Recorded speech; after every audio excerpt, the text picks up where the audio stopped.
आइए देखते हैं निफ्टी कल कहाँ पे ओपन हो सकती है। कल फ्राइडे है। निफ्टी का अगला सपोर्ट और अगला रेजिस्टेंस क्या है देखते हैं। तो हमने निफ्टी का जो है ये 5 मिनट का चार्ट हमने लगाया है। तो 5 मिनट के चार्ट पे हम पहले आज थोड़ा सा हम डिस्कस करेंगे पहले आज क्या हुआ है। तो आज जो है निफ्टी जो ओपन हुई है वो ओपन हुई है लगभग 24,615 के आसपास में जो है ओपन हुई है। वहाँ से ओपन होने के बाद पास्ट गैप अप ओपनिंग हुई है थोड़ी।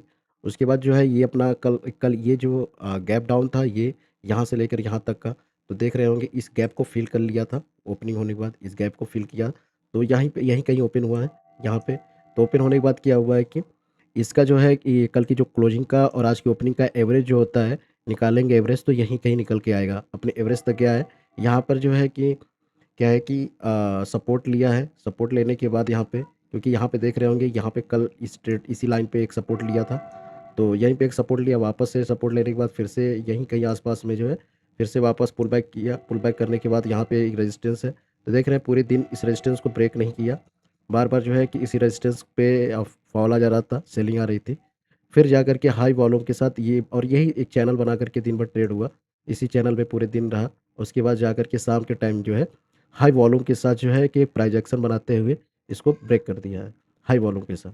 तो अभी ये बात कर लेते हैं कि अगला सपोर्ट और अगला रेजिस्टेंस क्या है। देखिए अभी हम 5 मिनट पे थे। अब मैं डे टाइम फ्रेम पे लगाता हूँ। और डे टाइम फ्रेम पे हमें जो है कि ये दिख रहा है ये एक सपोर्ट एरिया था 25,650 का जो था। 24,650 का एक सपोर्ट एरिया था। और 24,000 एक स्ट्रॉन्ग सपोर्ट एरिया था। और मार्केट उससे नीचे उसके नीचे भी गया था वहाँ से सपोर्ट लेकर के मार्केट ने ऊपर आया निफ्टी ने ऊपर आया। और इसको एक बार डिलीट कर देते हैं। तो अभी देख रहे हैं यहाँ पे डाउनफॉल शुरू हो गया था। डाउनफॉल शुरू होने के बाद जो है मार्केट यहाँ से गिरा। ये इसी एरिया पे आकर के सपोर्ट लिया। अ, इस एरिया पे सपोर्ट लिया। फिर से वापस रिट्रेसमेंट किया है। रिट्रेसमेंट करने के बाद ये एक रेजिस्टेंस है ये रेजिस्टेंस है 24,900 का एक रेजिस्टेंस है। अगर यहाँ से कोई रेड कैंडल बनती है तो एक फॉल देखने को मिल सकता है। ये सेलिंग अभी कंटिन्यू हो सकती है जब तक कि अपना ये 24,900 या 25,000 के ऊपर नहीं क्लोजिंग करती है निफ्टी। तब तक ये सेलिंग अभी कंटिन्यू हो सकती है। और वार वगैरह भी चल रहा है तो इसको भी कंसीडर करेंगे दिमाग में रखेंगे। दूसरी एक बात और बात कर लेते हैं कि अगर यहाँ पे अगर मार्केट को ऊपर जाना है तो मार्केट को एक बैग जैसे यहाँ से डाउनफॉल किया है तो एक बैग वी शेप में हो सकता है रिकवरी आ जाए। या तो जो है दूसरी कंडीशन क्या बनती है। दूसरी कंडीशन जो बनती है वो बनती है दूसरी कंडीशन की यहाँ से अपना सपोर्ट लिया वापस गया। अभी क्या है कि लोगों को यहाँ पे ट्रैप करने की कोशिश करेगा। ट्रैपिंग कैसे होगी कि लगेगा कि मार्केट यहाँ से ऊपर अब तो सीधे जा रहा है। ऊपर सीधे जा रहा है तो यहाँ पे खरीदारी शुरू हो जाएगी। और फिर आराम से मार्केट अपने फिर से इसी लेवल के आसपास सपोर्ट ले और फिर से पैनिक क्रिएट करे। और पैनिक क्रिएट करने के बाद यहाँ पे जितने लोगों ने माल खरीदा होगा यहाँ पे अपना सेलिंग करना शुरू कर देगा कि उनको लगेगा कि अभी मार्केट यहाँ से फिर से डाउन जाएगा। फिर से मार्केट को यहाँ पे सपोर्ट मिलेगा और यहाँ सपोर्ट लेने के बाद फिर से ये मार्केट जो है ये अपने अपने रेजिस्टेंस को इस तरीके से ये रेजिस्टेंस है इसको डब्ल्यू पैटर्न बोलते हैं। यहाँ पे इसको क्लोज कर देगा इसके ऊपर। फिर जाकर के प्राइस एक्शन बनाते हुए इस तरीके से निफ्टी अपने फिर से अप ट्रेंड को कंटिन्यू करेगा। फिलहाल तो अभी डाउन ट्रेंड में है। ये पुल बैक करने की कोशिश किया रिटेस्ट किया है। रिट्रेसमेंट करने के बाद हो सकती है फिर से गिरावट देखने को मिले। और ये एक सपोर्ट एरिया भी तत्काल में ये सपोर्ट एरिया होगा डे टाइम फ्रेम पे। और अगर आप ट्रेड को कंटिन्यू करना है तो मौका नहीं देगा मार्केट और लगातार जो है वी शेप बना करके वापस चला जाएगा। लेकिन अभी जो कंडीशन है ग्लोबल मार्केट पे ये सब देखते हुए हमें अभी होल्डिंग नहीं बनानी चाहिए। अभी हमें वेट करना चाहिए। आइए देखते हैं कि कल कहाँ पे ओपनिंग हो सकती है कल कहाँ पे ट्रेड करना है।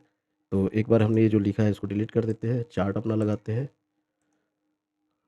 और देखते हैं अगर कल मार्केट जो है यहीं कहीं पे फ्लैट अगर बात कर लेते हैं कि गैप अप ओपनिंग होती है तो गैप अप ओपनिंग होती है तो ये कल का जो ये हाई है ये रेजिस्टेंस होगा 25,000 का एरिया जो होगा 25,990 या 900 का एरिया रेजिस्टेंस होगा। अगर यहाँ कहीं ओपनिंग होती है तो हमें वेट करना है 5 मिनट का कैंडल या 50 मिनट का कैंडल। अगर रेड बनता है कोई रेड कैंडल क्लोज करती है तो हमें इसके ऊपर एसएल डाल करके हमें पुट साइड में जाना होगा। और अगर इसके इस रेजिस्टेंस के ऊपर अगर क्लोज कर देती है तो इस रेजिस्टेंस के ऊपर तो हमारा अगला जो टारगेट होगा वो होगा 25,150। यहाँ पे बड़ी कैंडल के साथ क्लोज कर दे तभी जाकर के हमें एंट्री करनी है वरना हमको एंट्री नहीं करनी है कॉल के साइड में। बात कर लेते हैं अगर फ्लैट ओपनिंग होती है। फ्लैट ओपनिंग होती है यहीं कहीं पे ओपनिंग होती है कल 30-40 पॉइंट प्लस फ्लैट ओपनिंग होती है। तब हमें वेट करना है कि या तो ये हाई ब्रेक करे या तो जो है कि ये लो ब्रेक करे। इस 25,650 का जो है लो ब्रेक करे या तो ये हाई ब्रेक करे। अगर लो ब्रेक करता है 25,650 तो हमें पुट साइड में ट्रेड जाना होगा। और अपने पास टारगेट बहुत सारे हैं 25,400 का एक टारगेट होगा, 25,400 का टारगेट होगा, दूसरा होगा 25,300 का टारगेट होगा। अगर बात कर लेते हैं कि कल गैप डाउन ओपनिंग हो जाती है तो 200 point, 300 point, 200 huge gap down opening हो जाती है तो क्या करना है?